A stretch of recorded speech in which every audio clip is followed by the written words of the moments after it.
Hello friends, अब इसके अंदर हम ये समझेंगे कि हमारा जो तीसरा सेक्शन है linear voltage definition and generating and working, ये कैसा बनता है तो वो हम देखेंगे। इससे पहले मैंने आपको बताया था कि 5 वोल्ट स्टैंड बाय बनने के बाद पीएफसी वोल्टेज बनता है और पीएफसी वोल्टेज बनने के बाद ही 390 वोल्ट बनने के बाद ही हमारा लीनियर सेक्शन स्टार्ट होता है। देखिए अभी ये हमारा 390 वोल्ट बन गया। 390 वोल्ट फीडबैक यहाँ पर इसका फीडबैक पहुँच गया। अब यहाँ से ही एक पीएफसी ओके की लाइन लेकर मतलब एक उसको कनेक्शन देकर यहाँ पे पीएफसी ओके का हम इसके अंदर पीएफसी ओके का बटन वो नहीं है, लेकिन फिर भी आपको बता देता हूँ। कुछ आईसी में आता है तो हम ये बता देती है आईसी के पीएफसी ओके है, अभी आप लीनियर वोल्टेज बनाना चालू करें, पीएफसी इज ओके। अब उसके अंदर ये जो वीसीसी वोल्टेज जो कि मैंने आपको बताया था कि 5 वोल्ट की ऑक्सिलरी वाइंडिंग से वीसीसी वोल्ट यहाँ पर बनता है, तो वो वीसीसी वोल्ट देखो, ये वीसीसी वोल्ट है, वो वी बूट में जा रहा है, वी बूट में और वीसीसी में जा रहा है। यही वोल्टेज है वो जो मैंने आपको ऑक्सिलरी वाइंडिंग का बताया था। अब ये जो वी बूट जो पिन है, ये वी बूट जो पिन है बूट स्ट्रैप पिन होती है, जो कि एक फ्लोटिंग वीसीसी है अपर स्टेज के लिए, यानी जो ऊपर जो काम करना है उसका ये इनपुट बनता है। जैसा कि हमारा 5 वोल्ट रेफरेंस वोल्ट बन के अंदर हमारे आरटी और सीटी जो हमारा फ्रीक्वेंसी है आरटी है और ये हमारा सीटी होता है, जो कैपेसिटर और रजिस्टर को लेकर हम फ्रीक्वेंसी बनाते हैं। उसके लिए वो एक 5 वोल्ट का रेफरेंस वोल्ट जो कि अंदर ही बनता है, उसके लिए ये वी बूट इस्तेमाल किया जाता होगा, या शायद 390 वोल्ट से भी वो अंदर बना सकते हैं। वो अपनी अपनी आईसी अपने लिए काम करते हैं। अभी ये 390 वोल्ट जो कि पीएफसी बनने के बाद जो कि 390 वोल्ट से हम रेसिस्टर लगा के बीओकी पिन के ऊपर देते हैं, और ये बीओपी पिन क्या है कि ब्राउन आउट पिन है, ये लो इनपुट को की जो कंडीशन होती है उसको डिटेक्ट करती है और व्हील एज और उसको डिटेक्ट करके अबाव व्हील एज के ऊपर होती है तो उसको फुली लैच को ऑफ कर देती है, उसके कंट्रोल को ऑफ कर देती है। अगर ये यहाँ पे लो वोल्टेज आता है, समझो 12 से 18 वोल्टेज या 20 वोल्टेज यहाँ पे हमको चाहिए रहता, अगर उससे कम वोल्टेज आता है तो ये उसको बंद कर देंगे, यानी आगे के सिस्टम को ये बंद कर देगी। और ये जो CSS पिन जो होती है, ये select the soft start pin है, ये देखिए 105 से बना हुआ है। और ये एफ मक्स जो पिन है, ये फ्रीक्वेंसी क्लाइम पे ये रजिस्टर होता है जो कि मैक्सिमम फ्रीक्वेंसी के ऑक्सीलेशन के लिए इस्तेमाल होता है, मैक्सिमम फ्रीक्वेंसी के लिए। और सी टाइमर जो होता है टाइमिंग का ड्यूरेशन देता है, जो कि फॉल्ट का अगर फॉल्ट प्रेजेंस होगा तो उसके लिए एक टाइमिंग का ड्यूरेशन देता है, ये उसके लिए ये टाइमिंग का ड्यूरेशन देता है, उसको उसके फीडबैक वोल्टेज को 1 वोल्ट तक रखता है। ये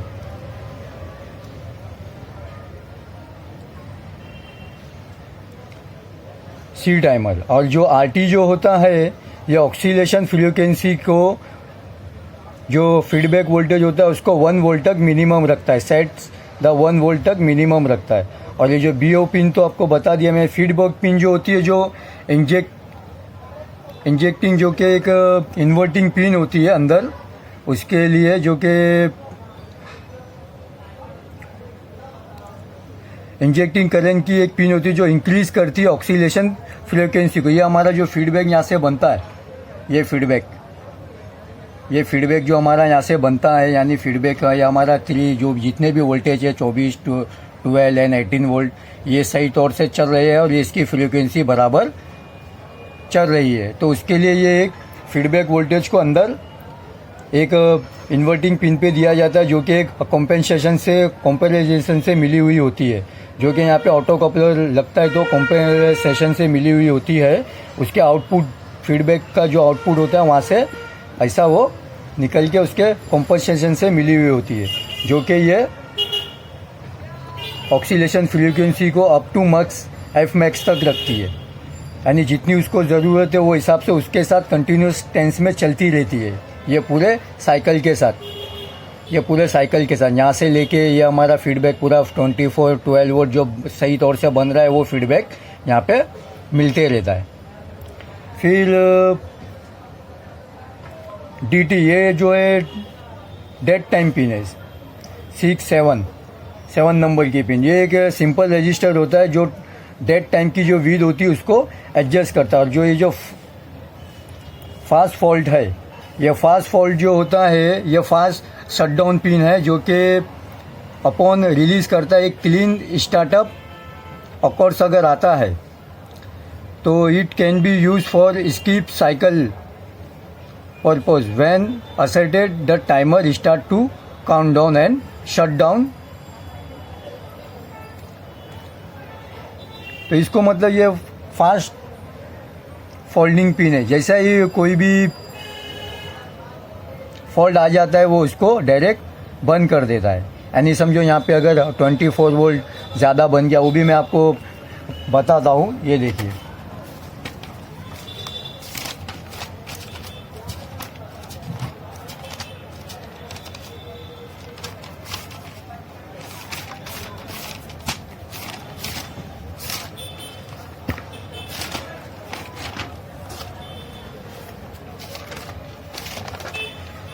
शायद 1 मिनट, इसमें ये भी पहले आपको ये बता देता हूँ।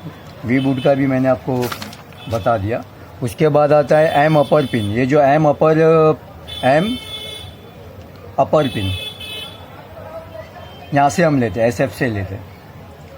ये जो स्लो फॉल्ट डिटेक्शन पिन है, कोई भी असर्टेड जब आता है तो ये उसका टाइमिंग गिनना चालू कर देती, start to count down and shut down. कि उसमें कितना कमती, मतलब वो जब तक वो ज़्यादा संभाल सकती है तो जब तक संभालेगी। अगर उसके संभालने से ज़्यादा हो जाता है, यानी अगर कोई पार्टिकल कंपोनेंट लीकेज है तो वो थोड़ा थोड़ा संभाले। अगर वो शॉर्ट हो जाता है और वो आगे फ्रीक्वेंसी के लिए जो कि ये SFB पिन आगे से सीट टाइमर और RT के साथ मिली हुई होती है, जो कि CS से भी मिली हुई होती है, जो कि एक इसका इनपुट होती है। RT और CT के अंदर जो एक एम्पलीफायर होता है ऑपैम का, उसके साथ में ये मिली हुई होती है कि एरर, अगर एम्पलीफायर में कोई एरर आता है तो वो ऑपरेशनल एम्पलीफायर से उसको एम्पलीफाई करके अपनी फ्रीक्वेंसी को बराबर वो चलाएंगे और जो हमारा यहाँ पे जो फ्रीक्वेंसी को बराबर उस सेट के ऊपर पहुँचाएंगे और हमारा 24 वोल्ट 12 वोल्ट और 18 वोल्ट बना के देती रहेंगे। लेकिन अगर वो शॉर्ट हो जाता है, हमारा करंट ज़्यादा हो जाता है या वोल्टेज ज़्यादा हो जाता है, हमारा करंट वोल्टेज अगर ज़्यादा हो जाता है तो वो ये फिर पिन काम नहीं करेगी। CT और RT पिन हमारी पिन काम नहीं करती है, वो फिर हमको पूरा वापस से चेक करना पड़ता है। और ये जो फिर ये पिन होती है ग्राउंड पिन 16 15 9 10, हाँ, इसके बाद ग्राउंड पिन है। फिर ये एम लोअर, लो साइड के आउटपुट के लिए ये इसके गेट के लिए सिग्नल होता है, ये वाले लोअर साइड के मॉसफेट के लिए। फिर ये एक NC आता है, फिर एक VCC आता है। देखो ये VCC, ये जो हमारा 25 वोल्ट है, जो कि मैंने आपको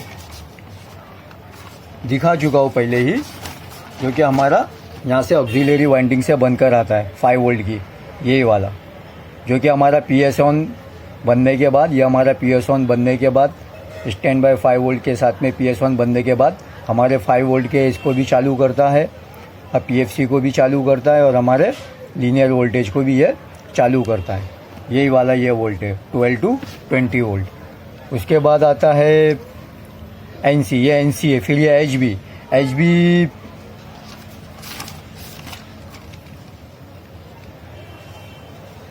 HB हाफ ब्रिज कनेक्शन होता है, ये हाफ ब्रिज आउटपुट है। HB half bridge output. और ये एम अपर जो है ये अपर साइड वाले का गेट का ड्राइव पल्स है ये। और ये वी बूट तो मैंने आपको बता दिया, जो कि अंदर वी रेफरेंस वोल्ट भी बनाने के लिए इस्तेमाल होता होगा। तो उसके बाद क्या होता है कि ये सब चीज़ मैंने आपको पिन आउट डिटेल बता दिया। अभी 390 वोल्ट से यहाँ पे हम 12-18 वोल्ट, 12 से लेके 20 वोल्ट यहाँ पर हम पहुँचा देते हैं। यहाँ पे जीनर भी लगा हुआ हो सकता है। फिर उसको VCC मिलती है, फिर एक PFC ओके का, अभी यहाँ से फीडबैक हमारा सही है तो वहाँ से PFC ओके का एक कनेक्शन यहाँ पे देके इसको बोल दिया जाता है कि 390 वोल्ट हमारा PFC ओके है, अब उसे आप बनाओ। ये समझो ये BO पिन वही है, PFC ओके आप बना दो। अब PFC ओके जैसा ही आ जाता है तो यहाँ पर हमारा पल्स आना स्टार्ट हो जाता है। यानी इसके लिए 3 हमको VCC लग रही है, एक BO स्टार्टअप पिन, ये स्टार्टअप पिन, एक VCC और एक फीडबैक, जो कि PFC ओके का एक सिग्नल आता है इस IC में। और यहाँ पे हमको ये काम हमारा होना, कंडक्शन हमारा मैग्नेटिक फील्ड बनना हमारी स्टार्ट हो जाती है। ये इसकी सेकेंडरी साइड में, ये देखो यहाँ से 390 वोल्ट इसके ड्रेन पर पहुँच रहा है। और ड्रेन के साथ साथ यहाँ पे जब पल्स मिलती है, ऑन पल्स, तो ये इसके साथ में नेगेटिवली चार्ज होकर इस तरफ, ये नेगेटिव की तरफ जाता है। और जैसा ही ये पल्स ऑफ होती है, ऑफ, ये देखो ये ऑन ऑफ, ये ऑन, ये ऑफ, जब ये ऑफ पल्स आती है तो हमारा यहाँ पर जो हमारा एल होता है कॉइल, वहाँ पर हमारे कंडक्शन जो प्लस माइनस जो होते हैं इलेक्ट्रॉन और होल्स, वहाँ पे कोलैप्स हो जाते हैं। कोलैप्स होने के बाद ये चार्जिंग के लिए इस्तेमाल होता है और ये डिस्चार्जिंग के लिए इस्तेमाल होता है। एम लोअर जो है इसको डिस्चार्ज कर देता है, इसके कोर को सेट कर देता है, रीसेट कर देता है। और उसी वक्त यहाँ पे हमारे वोल्ट और मैग्नेटिक फील्ड बनना स्टार्ट हो जाती है। और यहाँ मैग्नेटिक फील्ड बनने के बाद जंप होती है इस साइड में, और यहाँ पे हमको जो भी वोल्ट चाहिए हम इसकी कोर को सेटिंग करके, जितने कोर हमको घुमाना है, जितना मोटा लेना है, पतला लेना है, वो हिसाब से 24 वोल्ट, 12 वोल्ट, 18 वोल्ट भी निकाल सकते हैं, 130 वोल्ट भी यहाँ पे निकाल सकते हैं, डायरेक्ट 12 वोल्ट भी निकाल सकते हैं, 18 वोल्ट भी निकाल सकते हैं। ये PFC सर्किट और 390 लीनियर सर्किट और 390 वोल्ट का इस्तेमाल हमने, इसके एम्पियर हमको ज़्यादा चाहिए इसके लिए हमने लिया। यहाँ पे भी हमको 1.5 एम्पियर या 1 एम्पियर नहीं चाहिए, यहाँ पे हमको 24 वोल्टेज के लिए 5 एम्पियर, 12 वोल्टेज के लिए 2 एम्पियर, 18 वोल्टेज के लिए 2 एम्पियर, या एक और एक वोल्ट आता है 5.2 वोल्ट, वो भी हमको 2 एम्पियर का लिए चाहिए रहता है, जो कि हमारा USB जो अंदर सेक्शन होता है उसके लिए इस्तेमाल होता है। सब वही है और इसके अंदर कुछ नहीं है। अभी इसमें क्या होता है कि जैसा ही अगर अब हमारा यहाँ पे 24 वोल्ट, 12 वोल्ट नहीं बन रहा है, ये इसका फॉल्ट फाइंडिंग में आपको बाद में बताता हूँ, पहला इसको और थोड़ा मैं समझा दूँ। अभी ये CS पिन है, ये देखो, ये इसकी CS पिन है, जो कि 0.5 वोल्ट, जो कि 0.5 ओम्स के रेसिस्टर के साथ ग्राउंड होती है। यहाँ पे 1 वोल्ट, यहाँ पे 1 वोल्ट ही दिया जाता है CS के ऊपर, ये भी आप हमेशा ध्यान रखना। अब ये जो इसकी कोर को देखो, इसके ग्राउंड के साथ कैसा मिला रहा है। अभी ये इसकी फ्रीक्वेंसी के साथ, ये यहाँ पे इसकी फ्रीक्वेंसी दे रहा है। अगर ये फ्रीक्वेंसी ज़्यादा हो जाती है, अब आप हमेशा याद रखना, ये इसके ग्राउंडिंग के लिए इस्तेमाल करते हैं। यानी जो हमारा ऑफ टाइम आता है, 0 टाइम, उसको रीसेट करने के लिए और डिस्चार्ज करने के लिए हम एम लोअर का इस्तेमाल करते हैं। और ये चार्जिंग के लिए इस्तेमाल करते हैं, यानी कंडक्शन के लिए, मैग्नेटिक फील्ड बनाने के लिए। इसका यही काम होता है कि कोर को रीसेट कर देवे, सेट कर देवे। फिर यहाँ से अगर इसका करंट लेवल ज़्यादा हो जाता है, अब ये हम फॉल्ट फाइंडिंग देख रहे हैं उसका, ये देख रहे हैं फॉल्ट फाइंडिंग कैसा होता है। जैसे यहाँ पे करंट ज़्यादा हो जाता है तो ये हमारा जितने भी वोल्ट का कैपेसिटर है, समझो 1000 पिको फेरेड, और जो हमारा यहाँ पर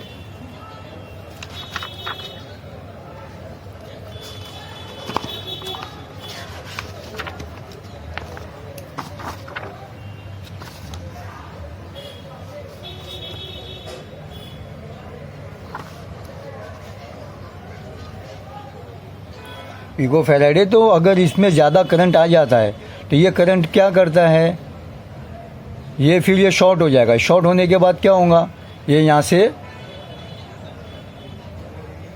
ये यहाँ पर आएगा और ये जो हमारा VCC है ये देखो इसके साथ में ग्राउंडिंग के साथ में मिला हुआ है, वी बूट के साथ भी मिला हुआ है, VCC के साथ भी मिला हुआ, और ये यहाँ पर हमारा TL431 लगा हुआ है। उसको ये रेफरेंस वोल्टेज दे देगा, क्योंकि ये अगर शॉर्ट हो गया तो ये भी सिग्नल पास नहीं करेगा, साथों साथ करंट भी पास करेगा। और इसको जब रेफरेंस वोल्टेज दे देगा तो ये इसको ग्राउंड कर देगा, ये पूरे VCC वोल्टेज को। और ये PNP ट्रांजिस्टर है। जैसा इसको यहाँ नेगेटिव मिल गया, इसको नेगेटिव मिल गया तो यहाँ पे जो वोल्टेज आए हुए हैं, ये VCC वो जो वोल्टेज यहाँ पे भी आए हुए,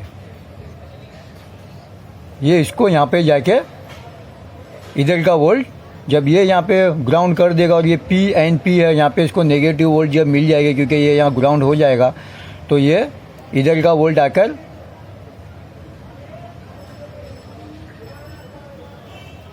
इधर भी ये वोल्ट यहाँ से यहाँ ग्राउंड हो जाएगा, है ये नहीं, क्योंकि ये सब लाइन आपस में जुड़ी हुई है। अभी ये फीडबैक है, अब फीडबैक की लाइन देखो कैसी है।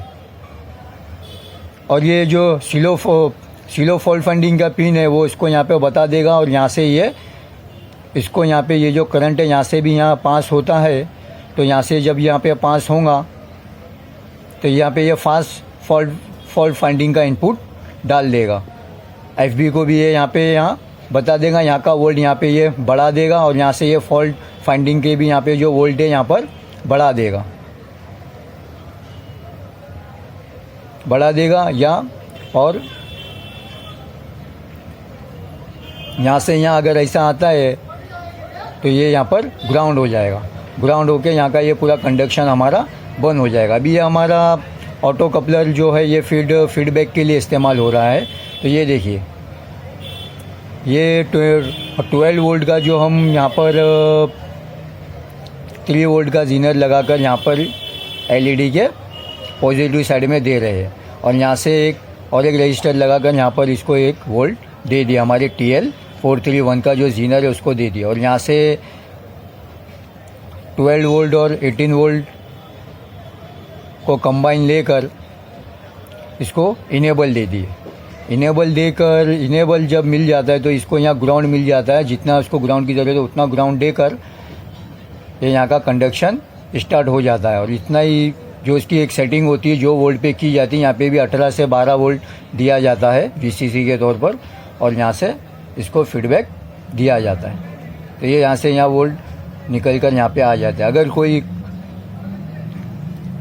कुछ सिलो इनपुट होता है, अगर सिलो कोई लीकेज है ये है, तो जो उसके अंदर हमारा RT और CT जो है हमारा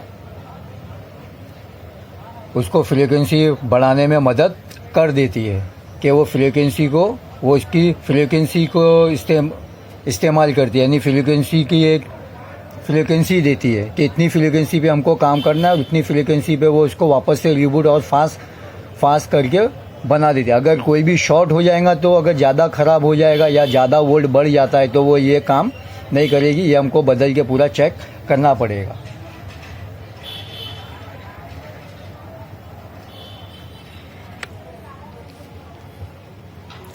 अभी ये फ्रेंड्स देखिए, इसके अंदर ये सर्किट में जगह नहीं तो मैंने ये सर्किट में बनाया हूँ।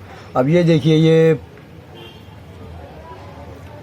5.2 वोल्ट, 12 वोल्ट, 24 वोल्ट का यहाँ पर ये जीनर लगाकर 5.2 वोल्ट का जीनर लगाकर 24 वोल्ट का जीनर लगाकर 18 वोल्ट का जीनर लगाकर हम डायोड से देते हैं। ये उल्टा इसके लिए लगा है कि ये जब तक ये 24 वोल्ट से ज़्यादा नहीं होएगा, 12 वोल्ट से ज़्यादा नहीं होएगा, 5 वोल्ट से ज़्यादा नहीं होएगा, तब तक ये करंट पास होने नहीं देगा। अगर उससे ज़्यादा हो जाते तो ये करंट पास कर देगा और उसको पॉजिटिव, क्योंकि ये डायोड फॉरवर्ड वाइज में है तो वो पॉजिटिव करंट आगे भेजेगा। अब यहाँ पे जगह नहीं है तो मैंने ये सर्किट यहाँ पे बना दिया हूँ, देखिए।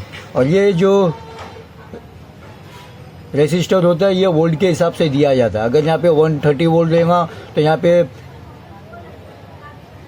मेगा के इस्तेमाल करेंगे, मतलब मेगा के लिए इस्तेमाल करेगा। और 18 वोल्ट लेगा तो किलो ओम, 12 ओम लेगा तो किलो ओम, और 5.2 वोल्ट लेगा तो किलो ओम के लिए हम इस्तेमाल करेंगे। और जैसा ये PNP, इसको प्रोटेक्शन सर्किट बोलते हैं, कास्केड सर्किट। ये देखिए, ये PNP सर्किट है। यहाँ पे 5 वोल्ट देखो, ये हमारा जो स्टैंड बाई से जो हमारा 5 वोल्ट आया है, ये देखो, ये स्टैंड बाय से ये 5 वोल्ट हमारा यहाँ पर आता है, जो कि PS ऑन देने पर 5 वोल्ट यहाँ से ग्राउंड होकर, जैसा ही उसको ग्राउंड मिलेगा इधर, तो यहाँ पर LED यहाँ पर चली जाएगी PS ऑन, क्योंकि ये NPN है। तो ये 5 वोल्ट आकर यहाँ पर इधर भी आकर रुका हुआ है, जो कि हमारा यही सर्किट बनाता है आगे वाला। ये फ्रॉम ऑक्सिलरी वाइंडिंग से इसको वोल्ट देकर 12 से 20 वोल्ट यहाँ पर हम PFC सर्किट को इस्तेमाल करने के लिए और लीनियर सर्किट को इस्तेमाल करने के लिए उसकी VCC के लिए इस्तेमाल करते हैं, और 5 वोल्ट को भी हम यहाँ से इस्तेमाल में लेते हैं ऑक्सिलरी पिन के लिए। तो ये 5 वोल्ट आकर यहाँ पर रुका हुआ है। अभी ये जब तक स्टार्ट नहीं होगा, क्योंकि जैसे अगर यहाँ पर लीकेज हो जाता है, यानी यहाँ पे 25 वोल्ट, 26 वोल्ट, 27 वोल्ट आ जाते हैं, यहाँ पे 18 वोल्ट की जगह 20 वोल्ट, 22 वोल्ट, यहाँ पे 15 वोल्ट की जगह आ जाते हैं। अगर यहाँ पे 5.2 का है तो 7-8 वोल्ट, 6 वोल्ट आ जाते हैं। तो ये इसको यहाँ से पास होने दे देगा। पास होने देगा तो पॉजिटिव करंट यहाँ आ जाएगा, और ये PNP है। 5 वोल्ट इधर भी है, इधर भी है। तो जैसा ही ये PNP करंट यहाँ पर आ जाता है, तो ये क्या करेगा, ये भी NPN है। तो ये जब पॉजिटिव करंट यहाँ आ जाएगा, तो ये 5 वोल्ट को यहाँ पर पुल कर देगा, यानी ये 5 वोल्ट को पुल कर देगा। और यहाँ पे जब ये PNP है, और यहाँ पे जब एंड करंट हमको मिल जाता है, यहाँ पे पॉजिटिव करंट आ जाएगा, तो ये यहाँ से यहाँ पे ये ग्राउंड को पुल करेगा, यानी ये 5 वोल्ट को पुल करके यहाँ पे 5 वोल्ट जाना बंद कर देगा। और हमारा जो कि VCC जो वोल्टेज है, लीनियर वोल्टेज, वो अब नहीं बनेंगे। ये जो हमारा VCC वोल्टेज है, जो कि हमारे ऑक्सिलरी वाइंडिंग से बनता है, जो कि PFC और लीनियर को की VCC पॉइंट है, VCC के लिए इस्तेमाल होता है, वो नहीं बनेंगे। तो हमारा ये इस्तेमाल नहीं होगा। ये अलग से सर्किट मैंने आपको बनाकर बताया है। इसके अंदर और भी सर्किट आते हैं, वो भी मैं आपको बताऊंगा। और ये हमारा है नॉन आइसोलेटेड है ये, क्योंकि इसके बीच में कोई आइसोलेशन नहीं है। ये दोनों मॉसफेट के बीच में आइसोलेशन नहीं है। एक और एक आता है जो कि आइसोलेटेड बना हुआ आता है, उसके अंदर PFC ओके का भी है, वो भी मैं आपको बताऊंगा। इसमें भी बता दिया हूँ। उसमें क्या होता है आइसोलेटेड के अंदर, के एक ट्रांसफार्मर इसके बीच में डाल देते हैं, और ट्रांसफार्मर के ज़रिए कंडक्शन मैग्नेटिक फील्ड बनाई जाती है। और ये हमारा स्टेप डाउन ट्रांसफार्मर है, ये स्टेप डाउन ट्रांसफार्मर, ये भी आप ध्यान रखो, स्टेप डाउन ट्रांसफार्मर है। अभी इसके बाद में हम आगे फॉल्ट फाइंडिंग भी देखेंगे, और आइसोलेटेड ट्रांसफार्मर के ज़रिए कैसा बनाते हैं जिससे हमारी IC बच जाती है, वो भी देखें। Okay friends, thank you. और इधर ये जो इतना पूरा ब्लॉक है, ये ब्लॉक मैंने आपको इधर भी बना के बड़े में बताया हूँ, इसमें भी आप समझ सकते हो, इजी है। ये जैसा है ये, बस अगर यही सर्किट में इधर डाल दूँ, यही सर्किट को मैं SF पे दे दूँ, इधर SF के ऊपर फॉल्ट फाइंडिंग के ऊपर दे दूँ ये, और यहाँ पे एक ट्रांसिस्टर में लगा दूँ, कास्केट सर्किट लगा दूँ, या ऑटो कपलर लगा दूँ, तो वो किसी ना किसी को ग्राउंड कर देगा। अगर या उसके साथ में ट्रांसिस्टर यहाँ पे मैं लगा देता हूँ फास्ट फॉल्ट में और SF में, ट्रांसिस्टर के साथ NPN और PNP सेम ऐसा ही लेकर, जैसा ये मैंने बनाया हुआ हो ऐसा ही लेकर यही सर्किट को मैं डाल देता हूँ इधर, तो वो हमारा SF स्लो फाइंडिंग और फॉल्ट फाइंडिंग सर्किट आराम से बन जाता है। ये मैं आपको सर्किट की डिज़ाइन भी थोड़ा बता दिया। Okay friends, thank you. और फ्रेंड्स, और भी एक इसमें सर्किट होता है जो कि OVP होता है, ओवर वोल्टेज प्रोटेक्शन, जो कि इसका ये LED वाला पार्ट है, ये फोटो ट्रांजिस्टर के इस पार्ट से जुड़ा हुआ है, जो कि ये एक तरह का इसका फीडबैक है, और ये इसकी BO की पिन से जुड़ा है। अगर ओवर वोल्टेज हो जाता है तो ये यहाँ पर आकर बता देगा, और ये BO जो हमारी पिन है, लो आउटपुट पिन डिटेक्टर, वो इसको अंदर से बंद कर देगी। ये ओवर वोल्टेज प्रोटेक्शन, ये देखिए यहाँ पे ये जीनर के साथ में ग्राउंड हो रहा है, और यहाँ से यहाँ इसको ये इसके बेस पे पहुंचकर यहाँ पर इसको फीडबैक BO के साथ में मिल भी रही है। ये अलग सर्किट है, लेकिन सब काम पिन वही करती है जो सब पिन करती है। अगर वोल्टेज यहाँ पे बढ़ भी जाता है तो भी यहाँ पे हमको मालूम पड़ जाएगा, और यहाँ पर कम हो जाएगी। ये 5.2 वोल्ट का है, अगर यहाँ पे हमको 24 वोल्ट, 12 वोल्ट, ये 5.2 वोल्ट के जो कि HDMI के लिए इस्तेमाल होती है, और 24 वोल्ट जो हमारा होता है, ये वाला 24 वोल्ट हमारी बैकलाइट के लिए इस्तेमाल होती है, 12 वोल्ट हमारे पैनल के लिए इस्तेमाल होते हैं, 18 वोल्ट हमारे 2 एम्पियर हमारे साउंड के लिए इस्तेमाल होता है। अगर यहाँ पे 5.2 वोल्ट अलग से देके हमारे USB के लिए देते हैं तो 5.2 वोल्ट 2 एम्पियर वो हमारे USB के लिए इस्तेमाल होते हैं। ये कोई भी हम इससे लेकर सबको एक में मिलाकर जिस तरह के हमने ये मिलाया है एक ट्रांजिस्टर के ऊपर कास्केट सर्किट के ऊपर ये वाला, उसको इस तरह से एक पिन के ऊपर लेके मिला के हम यहाँ पे भी दे सकते हैं। ये एक तरह का डिज़ाइन है। और फीडबैक तो आपको मालूम ही है, जो कि हमारे पिन 6 में आ रहा है, ये हमारा फीडबैक का ये वाला है LED और ये हमारा फोटो ट्रांजिस्टर। ये हमारा फीडबैक का पूरा कनेक्शन जो होता है CS फीडबैक कॉम्पेंसेशन अंदर से एक दूसरे से मिले हुए होते हैं और वी रेफरेंस के ज़रिए 5 वोल्ट जो कि फिक्स होता है, उसके साथ में CRT और हमारा CT फ्रीक्वेंसी को साथ में लेके फ्रीक्वेंसी को इसके ऊपर सही रखकर काम करते रहते और बनाते रहते, हमारे यहाँ से फीडबैक लेते। ये पूरा चक्कर एक साथ में घूमता रहता है। अगर कोई भी शॉर्ट अंदर हो गया और वोल्टेज बन गया और करंट बन गया ज़्यादा, तो ये हमारा CT और RT और ये हमारा कुछ भी काम नहीं करेगा। फिर हमको जो हमारा फॉल्ट है वो ढूंढना पड़ेगा। Okay friends, thank you.